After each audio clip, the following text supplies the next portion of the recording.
أحلى وغاياتي بها عليا، حياتي بالقيم أحلى وغاياتي بها عليا، وكل سعادتي أني بمسؤولية أحيا، حياتي بالقيم أحلى.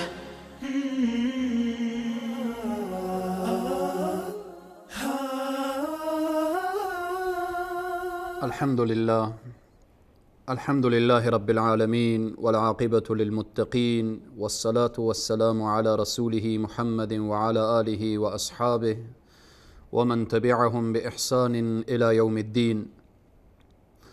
قال الله تبارك وتعالى في القرآن العظيم: فأعوذ بالله من الشيطان الرجيم، هل جزاء الإحسان إلا الإحسان؟ صدق الله العظيم. قال النبي صلى الله عليه وسلم: إن من إجلال الله تعالى إكرام ذي شيبة المسلم. الحديث رواه أبو داود، أو كما قال صدق النبي الكريم صلى الله عليه وسلم. خدمت همه عزیزان و بزرگواران، خواهران با عزت و با عفت، پدران بزرگوار و سایر برادران عزیز، السلام علیکم و رحمت الله تعالی و برکاته. در جلسات گذشته پیرامون آداب محافل و مجالس، پیرامون آداب گفتگو اشاره نمودیم. در این محافل و مجالس و شاید در این گفتگو با بزرگان و موسفیدان روبرو بشیم، کسانی که سن و سال اینا از ما بزرگتر هست، آنهایی که دیروز جوان بودن و امروز موسفید شدن، کسانی که دیروز همچون جوانانی که امروز در گوشه و کنار دیده میشه به کار و به مصروفیت ها و به زندگی و اینها مصروف و مشغول هستند. بزرگان و موسفیدان هم دیروز مثل ایشان جوان بودن. حالا ادب با موسفیدان الله سبحانه و تعالی و رسول صلی الله علیه و سلم، شریعت مقدس اسلام برای ما واجب دانسته، لازم دانسته که ما در مقابل بزرگان و موسفیدان ادب را رعایت کنیم. الله سبحانه و تعالی می فرماید: هل جزاء الاحسان الا الاحسان. جواب احسان را باید به احسان داد. این موسفیدان که دیروز جوان بودن، شما جوانان یا طفل بودید یا نوجوان بودید، اینها برای شما احترام قائل بودن، برای شما عزت آفرین بودن و برای شما تلاش میکردن، زحمت میکشیدن تا شما بزرگ شوید و مستر خدمت به جامعه قرار بگیرید. احسان بزرگان و موسفیدان را چگونه باید داد؟ باید به احسان جواب داد. رسول اکرم صلی الله علیه و سلم می فرمایند از خیلی مسئله مهمی هست: ان من اجلال الله تعالی، از بزرگ داشت و از اینکه عظمت پروردگار را و خدا را به بزرگی یاد کردن یا به عظمت پروردگار عالم پی بردن، و یا اینکه به بزرگی پروردگار عالم که انسان قائل بشه چی هست؟ یعنی به عبارت دیگر میخواهید به الله احترام بگیرید، به الله سبحانه و تعالی احترام داشته باشید. رسول اکرم صلی الله علیه و سلم میفرمایند: اکرام ذی شیبة المسلم. به یک موسفید وقت احترام کردید، او احترام به ذات اقدس الهی، به پروردگار عالم هست. چون الله سبحانه و تعالی موسفیدان را دوست داره. سیدنا علی ابن ابی طالب رضی الله عنه در وقت طواف در بعضی اقوال میاره که در کنار موسفیدان طواف میکردن. پرسان کردن یا امیر المؤمنین شما کنار موسفیدها طواف میکنید؟ فرمودن رحمت الله اول بر موسفیدان نازل میشه.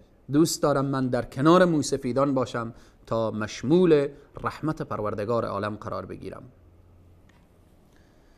حدیث دیگر از رسول صلی الله علیه و سلم که می فرمایند لیس منا من لم یجل کبیرنا و یرحم صغیرنا و یعرف لعالمنا حقه. از ما نیست کسی که در روایت دیگر آمده لیس منا من لم یرحم صغیرنا و یوقر کبیرنا. از ما نیست کسی که به بزرگان احترام نداشته باشه، به خردان مشفق نباشه و احترام به علمای ما نداشته باشه و حق علمای ما را نشناسه، یعنی ادا نکنه، یعنی وارثین ما را. از ما نیست. خیلی مسئله مهمی هست که رسول الله صلی الله علیه و سلم میفرمایند لیس منا. از ما نیست کسی که احترام به بزرگان و قدر بزرگان و قدر موسفیدان را ندانه. این آداب اسلامی هست. وقتی موسفیدی را میبینید در مسیر راه دستش را بگیر.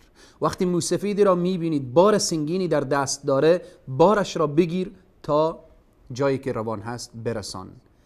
وقتی میبینید موسفیدی نیاز به این داره که تو برایش حامی بشی و پشتیبان بشی، تو حامیش و پشتیبانش باش. از جمله آدابی که ارتباط به موسفیدان هست اینه که اولا وقتی با موسفیدان و بزرگان روبرو میشوید بگویید السلام علیکم و رحمت الله و برکاته. سرشان را ببوسید، پیشانیشان را ببوسید، دستشان را ببوسید. این از جمله آداب به همراه موسفیدان و بزرگان هست. دوم، سخن نیکو و طلب دعا از ایشان. در کنار یک موسفید وقتی قرار گرفتید و اونها سخنی بگویید که اونها دوست دارن، از اونها طلب دعا کنید، از اونها دعا بگیرید. اونها به خیر القرون نزدیکتر هستن نسبت به ما. چرا رسول صلی الله علیه و سلم میفرمایند شما به بزرگان احترام بگیرید، به خردان مشفق باشید؟ کسی که از شما بزرگتر هست به او به این واسطه احترام بگیرید که این بیشتر ذکر الله را گفته، بیشتر نماز خوانده، بیشتر عبادت الله را انجام داده. کسی که از ما خردتر هست سنش، چرا به او مشفق و مهربان باشید؟ چون گناه کمتر کرده.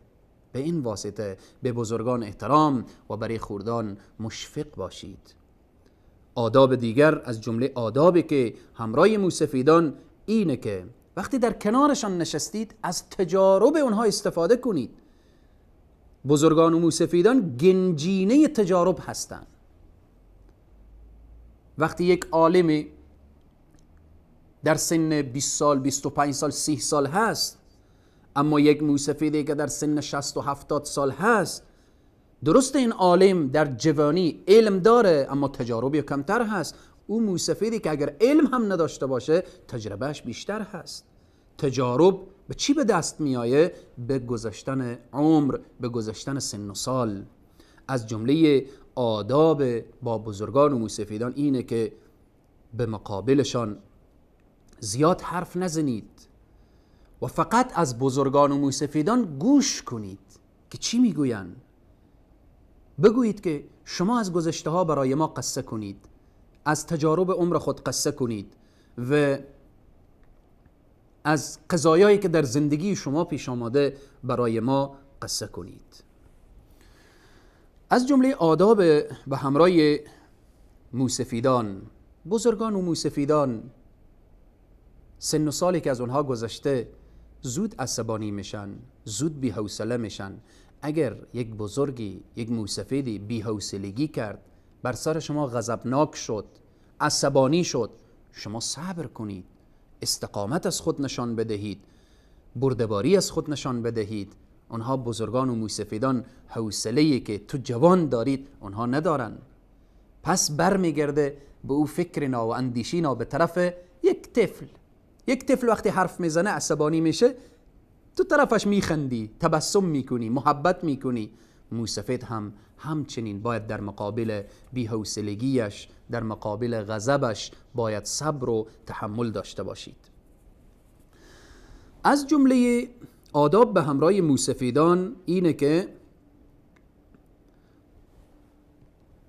در مجلسی که بزرگان و موسفیدان نشسته هستند مزاح و شوخی و مسخرگی نداشته باشید. از جمله آداب به همراه موسفیدان باید رعایت بشه. وقتی در محفل و مجلس آنها را مخاطب می کنید با لفظی که مؤدبانه و محترمانه، لفظی که او ناراحت نشه. موسفیدان را با حاجی بابا جان و با حاجی کاکا جان و با بالآخره با آن لفظ محترمی که در بین قوم و منطقه رایج هست آنها را مخاطب کنید. از جمله آداب با بزرگان و موسفیدان اینه که اوقات بزرگان و موسفیدان را تنظیم باید کرد. چی وقت مسجد برن اونها را تا مسجد همراهی کنید. اونها را وقتی که نیاز به نظافت دارن اونها را همکاری کنید. وقتی که نیاز به تفریح دارن اونها را در یک پارکی که سالم هست اونها را ببرید. لحظات ساعت اینا خوشحال میشه، چشم اونها به سبزی میفته، چشم اونها بالاخره به تفریح و به اینها. اونها هم نیاز دارن. نباید موسفیدان همیش دائما در خانه نشسته باشن که اینها موسفید شدن و جای دیگری. نه خیر، اونها هم درسته ظاهرا اگر موسفید شدن ولی قلب اونها نیاز داره به تفریح، نیاز داره با گفتگو، نیاز داره با جمع از جوانها بنشینه و جوانان را ببینه و از صحبت کردن با جوانها احساس شادی و تراوت میکنن. از جمله آداب با بزرگان و موسفیدان اینه که حرکتی به مقابل موسفیدان انجام ندهیم که سبب ناراحتی اونها بشه. این حرکت چی قولی باشه، چی فعلی باشه و چی اعمال باشه که اونها را ناراحت کنه. باید انسان خودداری کنه از حرکاتی که سبب ناراحتی بزرگان و موسفیدان میشه. همچنین از جمله آداب با موسفیدان و بزرگان اینه که انسان بره از محضر ایشان مشوره بگیره،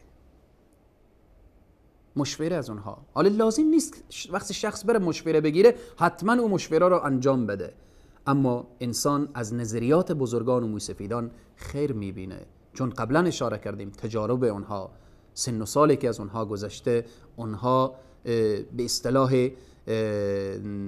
که در بین جامعه گفته میشه پای اونها به سنگ و سفالهای دنیا بیشتر خورده.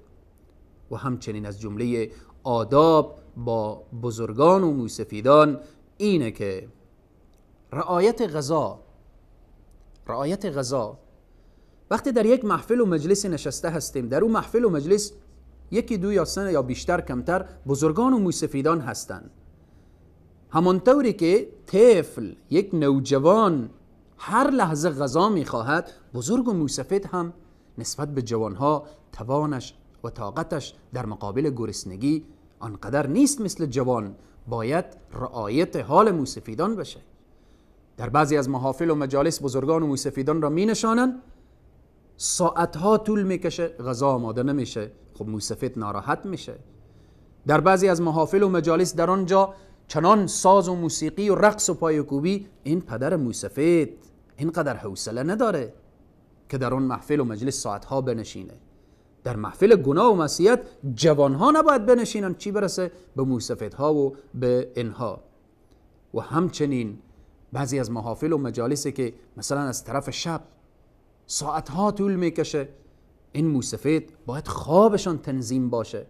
موسفیدها عادت دارن وقت بخوابن، موسفیدها عادت دارن که وقت غذا تناول کنن، باید اینها رعایت بشه. اینا جزء آداب است که به همراه بزرگان و موسفیدان صورت میگیره. همچنین از جمله آداب به همراه بزرگان و موسفیدان اینه که برای بزرگان و موسفیدان اگر توان و استطاعت ندارن که عازم حج بشن، او جوانی که پدر موسفیدی داره و یا شخصی که موسفید هست در بین قوم و اینها، جوان میتونه عوضش حج کنه، عوضش عمره انجام بده. و اگر توان و استطاعت این پدر موسفید و این بزرگ موسفید دارن، آنها را سفر حج، سفر عمره برای آنها تهیه بشه تا اینکه در مسجد النبوی صلی الله علیه وسلم، در مسجد الحرام، در این اماکن مبارکه و مقدسه بتونه بر او اعمال و بر او حسنات خود به وسیله نماز و عبادات و اینها بیفزاید. همچنین از جمله آدابی که به همراه موسفیدان باید رعایت بشه و رسول صلی الله علیه و سلم تأکید میکنن ارتباط به احترام به بزرگان و موسفیدان. برای بزرگان و موسفیدان گفته نشه که پدر جان، بابا جان، شما نمیفهمید، نمیدانید. اگر این لفظ از زبان بیرون شد در مقابل موسفید، حقیقتا اوج بی احترامی و بی ادبی یک انسان را نشان میده. الفاظ امروزی وقتی یک موسفید به زبان آوردن نمیتونه، نباید در اون محفل و مجلس دیگران شروع کنن به استهزا و به خنده و به تمسخر. بزرگان و موسفیدان به نزد الله سبحانه و تعالی قرب دارن، منزلت دارن. به تمام معنا باید آداب به همراه بزرگان و موسفیدان رعایت بشه. به هر حال آداب به همراه بزرگان و موسفیدان، همین که حدیث رسول صلی الله علیه و سلم که می فرمایند ان من اجلال الله تعالی، از بزرگ داشت به الله سبحانه و تعالی اینه که اکرام ذی شیبت المسلم. احترام به بزرگان و موسفیدان یعنی احترام به الله سبحانه و تعالی. اگر عکس نگاه کنیم چقدر وعید شدیدیه. بی ادبی به بزرگان و موسفیدان، بی توجهی به بزرگان و موسفیدان، استهزا و تمسخر بزرگان و موسفیدان، همه اینها برمیگرده نعوذ بالله به اینه که همه اینها را با الله انجام دادیم، بی توجهی به قول رسول صلی الله علیه و سلم کردیم. و رسول صلی الله علیه و سلم که میفرمایند لیس منا من لم یجل کبیرنا، یا در روایت دیگر من لم یوقر کبیرنا، کسی که به بزرگان ما یعنی به موسفیدان ما احترام نکنه، رسول الله میفرماید از ما نیست، یعنی از گروه ما نیست، از جمع ما نیست، از اهل ما نیست. پس بناءً در هر محل موسفید هست، در هر خانه موسفید هست، در هر مسجد موسفید هست، در هر منطقه موسفید هست. خود را به وسیله خدمت به بزرگان و موسفیدان به الله نزدیک کنید. دعای بزرگان و موسفیدان را همیشه همراه خود داشته باشید. از تجارب بزرگان و موسفیدان استفاده کنید. الله سبحانه و تعالی بزرگان و موسفیدان ما را حفظ بفرمایه و الله توفیق بده بر بزرگان و موسفیدان که در حق جوانان و نوجوانان دعا داشته باشند و بر جوانان و نوجوانان الله توفیق بده تا اینکه در مقابل بزرگان و موسفیدان ادب و احترام را رعایت کنند. تا برنامه بعد شما عزیزان و بزرگواران را به خداوند کریم و رحیم می سپارم. و السلام علیکم و رحمت الله تعالی و برکاته.